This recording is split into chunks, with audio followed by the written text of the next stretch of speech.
Good evening again. A dangerous disruption at MDC over the weekend, a situation worse than the jail led on. Almost 24 inmates being charged, some of them involved in high-profile crimes. News 13's Marissa Luceto has the details.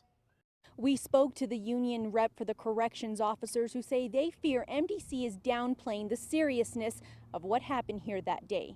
A corrections officer pulled to the ground and punched again and again in the head inside the jail. Seconds later, a fight breaks out. News 13 has learned the 3 inmates accused of jumping the guard were being housed in a medium security pod. All 3 of them faced a judge Sunday. Deputies arrived and they were advised via radio that a correctional officer was potentially taken hostage. But according to the criminal complaint, it was the sight of another 30 inmates who went out to the rec yard, then lined up against a wall while acting very suspiciously that caused a lot of concern. MDC says the inmates covered security cameras with towels and blocked the doors to the rec yard.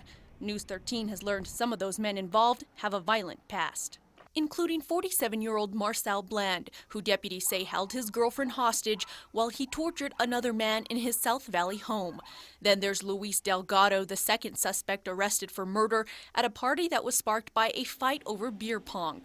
The nature of these offenses and your prior convictions and the fact that you're on a hold demonstrate that you are a significant threat to the safety of the public. And you may remember 51-year-old Mark Chavez, the man accused of killing his girlfriend at a Super 8 motel in Moriarty where he worked as a maintenance man and leaving her body in a van parked outside. Another handful of the inmates involved are all in jail accused of murder, assault, and kidnapping. According to the complaint, it took MDC's crisis response team to get control of the situation. The complaint also states that pens were found in the rec yard that inmates plan to use as weapons. We called MDC to find out exactly what happened here that day and if inmates had planned to ambush the officers. We have not heard back. Marissa Luceto, KRQE, News 13. According to the criminal complaint, deputies overheard one inmate saying the incident happened because of a, quote, a lack of respect, unquote, for inmates. The union says the officers were bruised, but otherwise are okay.